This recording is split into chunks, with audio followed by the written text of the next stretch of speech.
Howdy doody, I'm here for your booty. Welcome to Daily Dose of Reddit. This is your host, Zach, and today's subreddit is r/TalesFromTheCustomer. Alright, this story's called, No, I'll Just Lie Here and Die. It's okay. This happened early last year. I've learned my lesson and now have my prescriptions posted to me. Background. I have a disc in my back with, when it's in a sulky mood, decides to prolapse and press on sciatic nerve and basically cause me excruciating pain. The incident. I'd been a bit stressed with things at work, got run down and picked up a virus. So my vertigo hit me full on and my sciatica was playing up because I wasn't sleeping well. I got an emergency appointment with the doctor and managed to drive to the surgery. Luckily, I have an automatic car. The doctor promptly issued me with industrial levels of painkillers to help me sleep and let my disc relax back. He electronically sent them to the pharmacy in our town. I drive the 2 minutes to the pharmacy and manage to park outside. Yippee! At this point, I'm leaning at about 15 degrees off the vertical and it's getting worse. By the time I get to the till, I'm listing very badly to my left. I get to the till and I'm having to hold on to the counter to stop me from falling over. Sciatica pain linked with a starting to spin world because I need the tablets for the pain along with those for the vertigo. And I get her, the one that always argues with me. I've come to pick up a prescription that the doctor has sent over electronically about 10 minutes ago. Well, we don't download them for 2 days. I know that. However, this is essential medicine and he wanted to send it over electronically to make sure you get it rather than give me a paper copy. I need you to make the prescription up now. Well, we don't normally do the electronics for 2 days. I need you to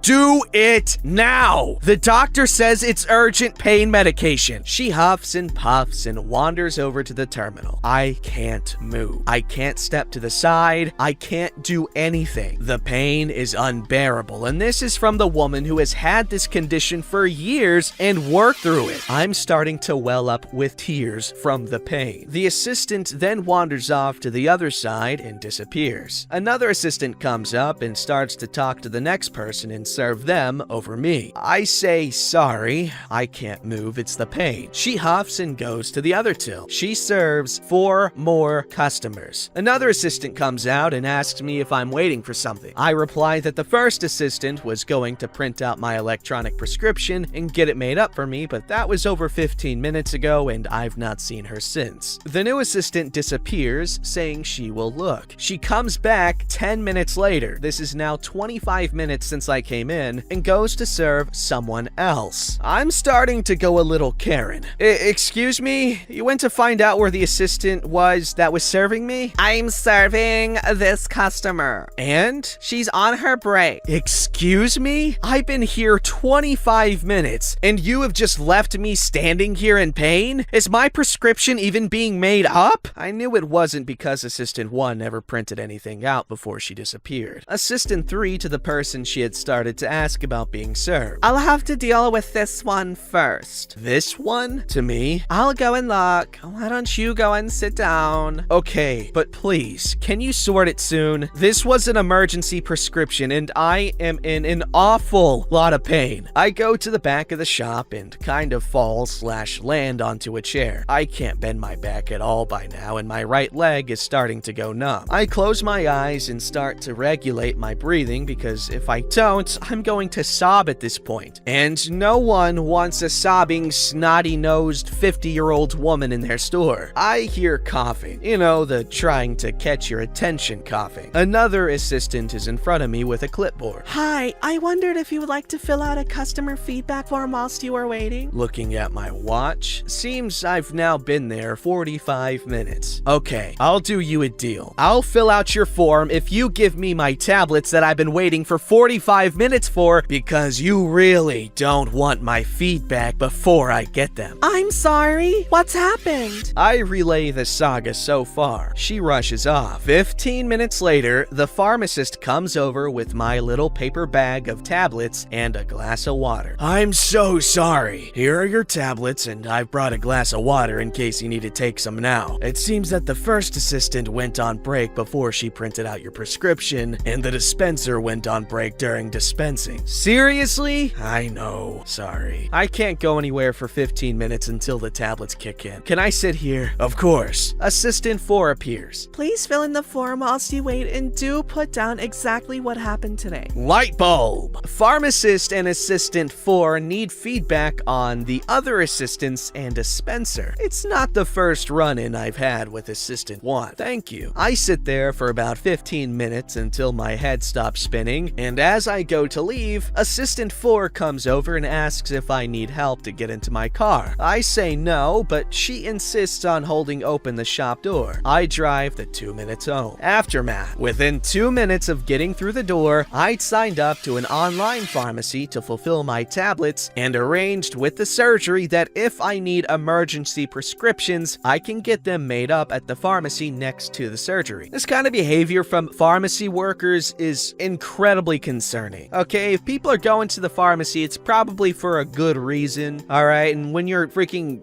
dragging them along through the gosh dang dirt while they're waiting for some absolutely necessary medication, oh my god, like that just takes some weird sadistic stuff in the mind. Alright, this story's called My Car Was Stolen Out of a Hotel Parking Lot and They Won't Cooperate with Insurance. If you look at my post history, you can tell I work the front desk. Been doing it since the last week after I turned 18, and I have a love-hate relationship with my career. I'm actually writing this while waiting for something to happen during my overnight front desk shift. This story has taken place over the course of the last week and is still ongoing. Since I'm in the industry, every time I go to a hotel, I try to be a dream guest. Tip well, be understanding of issues, strip and fold linens, and empty trash cans for housekeeping. These are just things I do because I want to be a good guest. I have had everything from bad to amazing experiences with hotel staff, but this one is destroying me. I spent a month on vacation with my husband visiting his family. That's a story for another day and another subreddit, but it's context. The car has all of the crap we bought over the course of a month. The majority of our clothes, our jewelry, my comfort items, my mobility aids, my medication, and our electronics we use less often. All that we left at home was our work clothes and our cold weather clothes. On our drive home, we stopped at a nice hotel with a good reputation that's in every city, and we have a lot of points with them, so may as well, you know? When I booked the hotel room, I called to confirm that they were ESA friendly. They said, of course, just bring your letter from your doctor. I'll even email a copy of our ESA policy. Great! I keep a copy in my car for these situations. I get to the hotel and the girl at the desk takes one look at my dog, who is a senior dog with some health issues because she's 13, and try to tell us she can't stay, even though I have the paperwork. Front desk girl tells me that it's because she doesn't look like she's safe to have in the hotel. My dog has no hair on her tail because she chews it out due to allergies. She is super healthy and happy though, and doesn't act her age. I explain what's going on, and after a few minutes of back and forth, the front desk girl reluctantly gives us the keys to the room. Whatever, I'll just complain about it to my friends and give them a 4-star review. So of course, from my title, that's not where the story ends. When we leave the room in the morning to go out to the car, we're obviously a little confused. The car isn't where we thought it was. I lose things often, but it's hard to lose a car. I click a few buttons on my key to try and hear the car, and obviously nothing happens. My husband walks over to the spot where we could have sworn the car was, and lo and behold, part of the handle and the locking mechanism of the driver's side of the car are in the spot. The car is gone. Almost everything we own is gone, and we're standing in a parking lot in the cold in a strange city with our tiny dog. I go back inside with the dog to talk to the same front desk girl as last night, which sucks, and I have some sympathy for her to do a turnaround, while my husband calls the cops. The first thing I do is ask if they have cameras watching the parking lot, and she tells me they do over certain areas and asks why. I explain that my whole ass car is gone, and she tells me she can't do anything until I call the cops. I get it, and even if I didn't, I can't expect her to go through the security footage from last night when she seems to be the only one at the desk. There's nothing about anything suspicious last night in the security log though. The cops tell us they'll call us back to file a report over the phone, which is like, okay, whatever, we can can wait 20 to 30 minutes to talk to an officer. It's a pandemic, social distancing and such. I get it. An hour goes by, then two, while my husband and I sit in the lobby with our tiny dog waiting for the cops, waiting for something. In this time, the front desk girl never once asks us if there's anything she can do to help. Offer coffee, offer to get us back into the room, nothing. My husband has been on the phone with insurance for an hour, and I don't have my panic attack medication or my regular anxiety meds. So I'm just sitting on the floor, petting my dog and trying not to go outside every 5 minutes to chain smoke. Eventually, we know that even if the car gets found, we won't make it to our next stop before midnight. So I go up to the front desk girl and a coworker who has just shown up and ask if they can comp me a room for tonight since,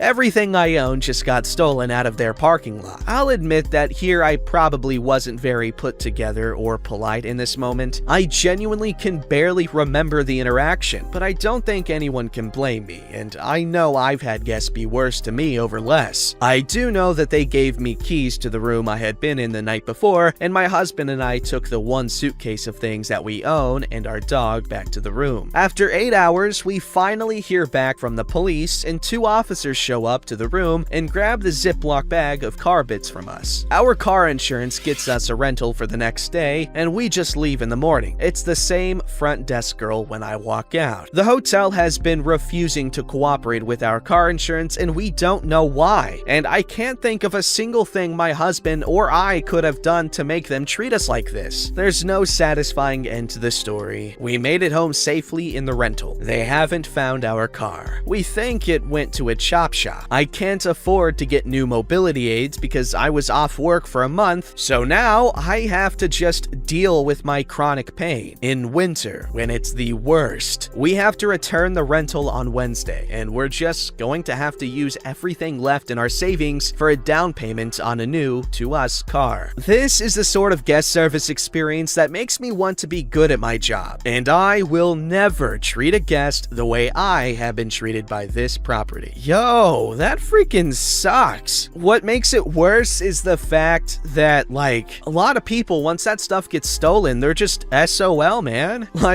Insurance isn't doing anything for them, the hotel's not doing anything, cops can't find the car. Yikes. OP, I'm so sorry. That is just not cool, man. Alright, this story's called What Time Is It Again? There's a little bit to go over, so I will put a teal deer at the bottom. I dealt with an unnamed big company who had a reseller for the item that I purchased. The items were delayed. Happy holidays! Can't do much about that. However, when the items arrived, they weren't what I ordered. I reached out to support. They said they reached out to the reseller for me, and I should expect a response in 24 to 48 hours. Closing on 48 hours and still nothing from the reseller. I contact support again. This is at 2:32 p.m. local time. I filed a request at 2:35 p.m. The following chat is not verbatim, but it is the gist of it. Characters, there's me, and we'll call this person Arnold. Hi, how are you today? I'm calling about order XXXX from my case yesterday. One moment. Is this in regards to item XXXX? Yes. Okay. Reseller has until 7:35 p.m. UTC. Can I check something one moment? Sure. Google's the time. 7:35 p.m. UTC is in exactly 1 minute. So I wait 1 minute. Hi, so it has now been 48 hours. Actually, it's 6:35 p.m. UTC, so they still have another hour. Correct me if I'm wrong. I'm pretty sure it is now 7:37 p.m. You may not be taking into consideration daylight savings time. 7:38 p.m. UTC per Google. I'm not going to argue the time zones. What do you wish to accomplish today? It is literally 7:40 p.m. and the universal time clock right now. Actually, I may have misread the time zone. I apologize. Would you like a refund, or would you like me to reach out to the reseller again? I suppose we should just go through the refund since they haven't responded. Okay, it is done. Is there anything else I can help you out with today? No, thank thank you. Have a good day. I just want to make it aware that after this chat, I still have not received a survey. I am not sure if he just worked the same case or closed internally. Believe it or not, if it comes through, I'm still going to give him a promoter because I have worked customer service before and they dock potential income when they get a negative review. I'm not about that life giving detractors even after having a conversation with someone that literally talks to me like an Oblivion character.